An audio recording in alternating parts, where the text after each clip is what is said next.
नमस्कार, आप देख रहे हैं इंडिया न्यूज़। मैं हूं आशिफ इकबाल। आज हमारे साथ जो है बक्सर के एनडीए प्रत्याशी हैं और सीधे इनसे पूछ लेते हैं मिलने से कैसी तैयारी चल रही है। बहुत अच्छी और हर हर मोदी हर हर हो, हर हर मोदी हर हर ये वातावरण मिलने जी, आपका लोकसभा एक होता है ऐसा बहुत कम लोकसभा विधान है जहाँ एक भी विधायक आपके गठबंधन के लिए बहुत टफ है। हाँ, ये बात तो है कि विधायक नहीं है, थोड़ी चुनौती है, लेकिन जो यहाँ महागठबंधन के विधायक हैं जिस क्षेत्र में, उनके खिलाफ भी बहुत ज़बरदस्त वातावरण, उसका लाभ भी मुझे मिल रहा है। तो अगर विधायक नहीं होना, क्योंकि माना ये जाता है कि बहुत ग्रासरूट पे वर्कर्स को टच करना, उनको बताना, तो हम कर रहे हैं, हम तो संगठन के आदमी हैं और नीचे तक कार्यकर्ताओं से मेरा संपर्क है। सबको एक साथ जोड़ करके और एक अच्छे माहौल में चुनाव का संचालन हो रहा है, परिणाम बहुत अच्छा है। प्रदूषण के लिए पैराशूट लैंडिंग की हुई आपको लगा रही है, ये बात आप अच्छा जानते हो, क्या जवाब देना चाहेंगे? पैराशूट लैंडिंग उनके ऊपर ये जा करके फिक्स होता है जो जिनके माता पिता कभी नेता हैं और वो अपने बच्चे को जब राजनीति में लाते हैं तो पैराशूट लैंडिंग कही जाती है। जैसे यहाँ सुधाकर सिंह चुनाव, उनके पिताजी राजद के अध्यक्ष हैं, इस नाते उनको टिकट मिला है, लेकिन मैं तो 35 साल संघर्ष करके पार्टी संगठन में काम करके टिकट पाया हूँ, तो पैराशूट लैंडिंग सुधाकर सिंह के लिए जरूरी नहीं। एक यहाँ से निर्दलीय कैंडिडेट चुनाव लड़ रहे हैं, वो उनका दावा एक में 13 लड़ते हैं जी, एक की चालीस चर्चा हो रही है। पहले भारतीय जनता पार्टी से ही टिकट चाहते थे, लगातार लगातार कैसे देखते हैं आप? कोई भी व्यक्ति जो बीजेपी में रहा हो वो निर्दलीय उम्मीदवार नहीं, जो बीजेपी में आया ही नहीं वो बीजेपी से रेबल कैसे कहा जाता है? और बीजेपी का टिकट तो सब मांगते हैं, मांग भी रहे, जिसको नहीं मिला वो रेबल थोड़ा कहा जाएगा। जो व्यक्ति पार्टी में है, पार्टी में काम कर रहा है, फिर पार्टी नहीं देती है उसके बाद वो नाराज होकर लड़ता है, तो फिर वो रेबल की श्रेणी में आ जाता है। ये जो पार्टी में है ही नहीं उसको क्या कहेंगे? मतलब जी, आप तो 35 साल से लगातार सारी चीज़ों को समझ रहे हैं। बिहार एक ऐसा अकेला स्टेट माना जाता है जहाँ से बहुत ज़्यादा इस राष्ट्रीय इशू को कैसे मकसद में अगर महागठबंधन या इंडिया गठबंधन के वोट बैंक की बात, तो वो लोग बताते हैं कि हम तो पहले से 10 में भ्रम में जी रहे हैं, 14 में भी भ्रम में थे, 19 में ज़्यादा भ्रम में थे और हमको लगता है 24 में थोड़ा और ज़्यादा भ्रम में।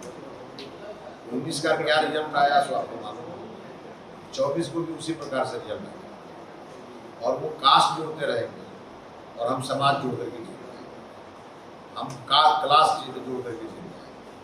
इसलिए उनको कास्ट मुबारक हो, वो पिछले 30-35 साल से कास्ट की खेती करते हैं, हम लोग विकास की खेती करते हैं, उसके आधार पर आपको क्या लगता है क्या क्या वर्क हुआ है? और क्योंकि आप जाते होंगे तो आपसे हिसाब किताब तो मांगते हो, जबकि आप बिल्कुल नए हैं और आपसे जब हिसाब किताब मांगा है तो फिर कैसे उस हिसाब किताब को? देखिए, लोगों को मोदी जी पर बहुत भरोसा है और लोग इस बात को समझ चुके हैं कि प्रभु श्री राम का मंदिर अयोध्या में बनने के कारण जो राम का जन्म स्थान था वो विकसित हो गया। अब राम जी के शिक्षा स्थान का विकसित होना बाकी है, क्योंकि बक्सर उनकी शिक्षा भूमि है। तो इसलिए मैंने लोगों को समझाया है कि अयोध्या विकसित हो चुका, अब बक्सर की बारी है, इसीलिए मोदी का उम्मीदवार मिथिलेश तिवारी है। बिल्कुल। उत्तर प्रदेश में जिस तरह से काशी का महत्व है, वैसे बिहार में बक्सर का महत्व है, राम रेखा घाट से लेकर तमाम चीज़ें हैं। तो इसको डेवलप करने के लिए, इसके लिए क्या आपने क्या सोच रखा है? किस तरीके से आप जो जाते हैं लोग के बीच में उनसे किस तरह? बक्सर को बनारस बनाएंगे, बक्सर को बनारस के तर्ज पे विकसित करेंगे। जैसे हम ये बात बोलते हैं, लोगों को लग जाता है कि बड़े विजन का कार्यकर्ता चुनाव लड़ रहा है और मोदी जी ने वो रास्ते खोल दिए हैं जिस रास्ते बक्सर का विकास हो सकता है।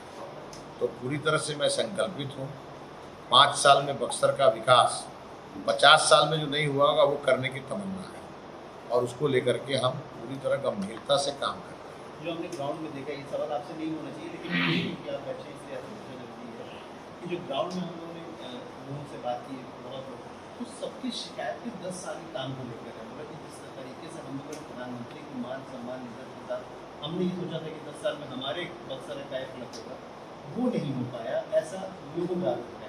उसको आप कैसे वो विषय पहले था खत्म हो गया, अब कोई विषय नहीं रहा, क्योंकि अब तो पार्टी ने मुझे मैदान में भेज दिया जी तो लोगों की अपेक्षा मोदी जी से और हमसे है। और पीछे क्या हुआ नहीं हुआ उसको लेकर के अब कहीं कोई चर्चा नहीं। पहले थी जरूर, अब कोई चर्चा नहीं।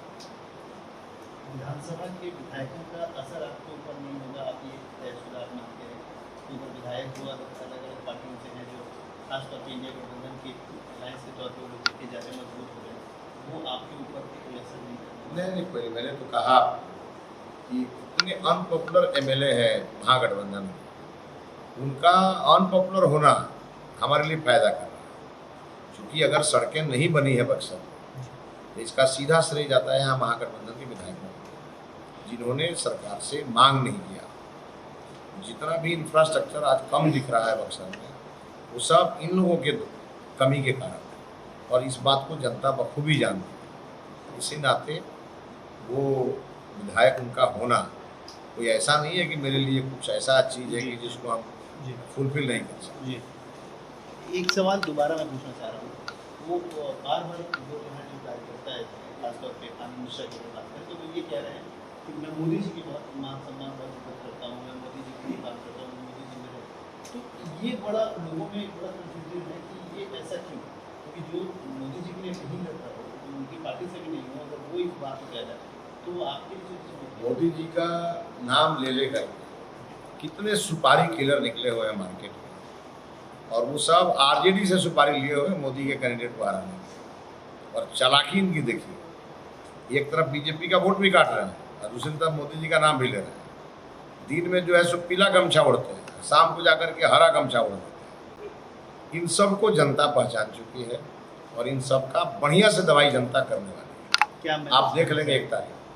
क्या मैसेज मैं बक्सर की महान जनता से ये अपील करूंगा कि ऐसे जो सुपारी किलर हैं, जो नरेंद्र मोदी के विजय रथ को रोकना चाहते हैं, जो राजनीति करते हैं राजद की और वकालत करते हैं निर्दलीय उम्मीदवार की, इनसे सावधान रहने की जरूरत है। ये बक्सर का कुछ अनिष्ट करना चाहते हैं। जनता बहुत समझदार है, अनिष्ट नहीं होगा। प्रधानमंत्री जिस तरीके से लगातार जो बातें करते हैं वो कहते हैं कि उनके ऊपर इल्ज़ाम लगता है मुस्लिम तुष्टीकरण, लेकिन मुस्लिम तुष्टीकरण की अपोजिशन भी वो करते हैं। आप इस बात को कैसे देखते हैं? देखिए, मुस्लिम तुष्टीकरण कभी भी बीजेपी ने नहीं किया। अगर बीजेपी मुस्लिम तुष्टीकरण करती तो अब्दुल कलाम साहब को राष्ट्रपति नहीं बनाता। अगर बीजेपी तुष्टीकरण की राजनीति करती तो आयुष्मान कार्ड में सीधा लिख देती कि मुसलमानों को नहीं मिलेगा, लेकिन सबसे ज़्यादा मुसलमान भाइयों को मिलता है।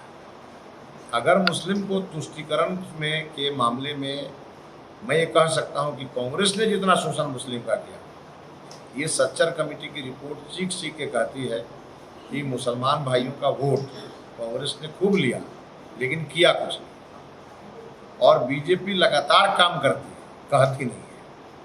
और मोदी जी ने जो कहा है सबका साथ सबका विकास, ये पूरी तरह फॉर्मूला आपको देखिएगा धरती पर उतरा, कोई भेदभाव नहीं है हिंदू और मुस्लिम, सबको एक चश्मे से देखा है।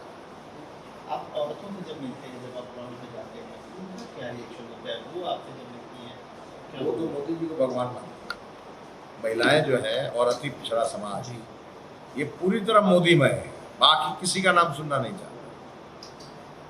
आप देखेंगे इस बार का भी जब रिजल्ट आएगा उसमें महिलाओं का बहुत बड़ा योगदान है, और महिलाएं मोदी जी को ही वोट देती हैं, बाकी किसी को नहीं। मैं जब गांव में जाता हूं तो पूछती हैं महिलाएं जो हमको नहीं पहचानती, वो मोदी की पार्टी से बनेगी दूसरा पार्टी से, अभी ना मोदी जी का तो जाए रोवा का घूमता है, रोवा का जीता दे बंदी से, ऐसा भाषा महिलाएं। जी आप किसी से समझ सकता हूँ, सुबह आप 8 बजे उठते होंगे, पूरे नींद पूरा नहीं होता है, कैसे रूटीन चल रहा है इस वक्त जो चुनाव को लेकर? आप देखिए, राम काज किए बिना मोहे कहाँ विश्राम। अब तो नींद भी नहीं है, इसी तरह है कि 1 तारीख को प्रचंड बहुमत से बक्सर जीतना है, और बक्सर जीतने का इसलिए भी जुनून है क्योंकि मोदी जी का जो संकल्प है 400 पार का संकल्प भी पूरा करना है। तो हम लोगों ने संकल्प लिया है शाहाबाद चारों जीतेंगे, बिहार 40 जीतेंगे और देश में 400 प्लस जीतेंगे। बहुत बढ़िया। और ये जो कार्यक्रम की अगर बात करें कि आपने इससे प्रधानमंत्री कार्यक्रम क्या कार्यक्रमों की भी सूची? माननीय प्रधानमंत्री जी आ रहे हैं 25 तारीख को। कल माननीय मुख्यमंत्री नीतीश कुमार जी आ रहे हैं नवानगर में, और माननीय जीतन राम मांझी जी भी आ रहे हैं केसर में। तो बड़े बड़े नेताओं का सिलसिला शुरू हो गया है। आसाम के माननीय मुख्यमंत्री जी आकर के चले गए हैं, और जब वो आए तो उन्होंने बहुत सारी चीज़ों का स्पष्ट कर दिया। हाँ, उनका बयान आपने देखा होगा। तो इस नाते कहीं कोई है नहीं और कहीं कोई इशू नहीं, बड़े मार्जिन से हम लोग जीत गए। तो उनसे आपकी मुलाकात भी हुई आसाम मुख्यमंत्री? हाँ। उन्होंने और क्या आपको मतलब कहा? नहीं, उन्होंने कहा कि कुछ लोग जो हमारा नाम गृह मंत्री जी का नाम लेकर और मीडिया में चलवा रहे हैं कि टिकट उनको मिल रहा था, ये पूरी तरह झूठ है, ये पूरी तरह फरेब है।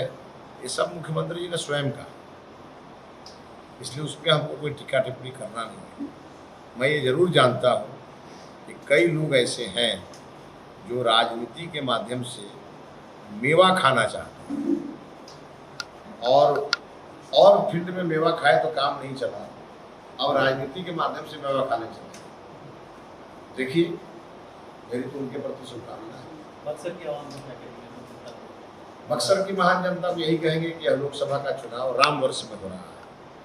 प्रभु श्री राम जब अयोध्या के मंदिर में विराजमान है तो मेरी नज़रों में ये राम वर्ष है। तो बक्सर की महान जनता एक एक वोट अपना प्रभु श्री राम को दें, आशीर्वाद भी दें, ताकि विकसित बिहार का सपना विकसित बक्सर के माध्यम से पूरा होगा, और जब विकसित बक्सर के माध्यम से पूरा होगा तो विकसित भारत का सपना साकार होगा। रात के 2:45 बज रहे हैं। आप समझ सकते हैं कि ये रात मतलब आधी रात बीत चुकी है, लेकिन इसके बावजूद देखिए किस तरीके से चेहरे पे फ्रेशनेस है, बावजूद उसके कि थकावट है। लगातार पूरे दिन से जिस तरीके से यात्राएं करनी पड़ती हैं, तमाम लोगों से मिलना पड़ता है, और सबसे बड़ी बात जो हमने कहा, शिकायतों का अंबार है लोगों का, और उस शिकायतों का निवारण भी तुरंत करना पड़ता है। तो एक कैंडिडेट के नाते ये कितनी जद्दोजहद है, कितनी मुश्किलात हैं, वो देखनी पड़ती है। लेकिन क्योंकि लड़ाई बहुत बड़ी है, जैसा कि उन्होंने कहा कि शाहाबाद का 4, बिहार का 40 और देश में 400 का संकल्प लेके आगे बढ़ रहे हैं, तो देखना दिलचस्प है इस संकल्प की मुहर 4 तारीख को कैसे लगती है। कैमरा मैन के साथ आशिक, इंडियन न्यूज़।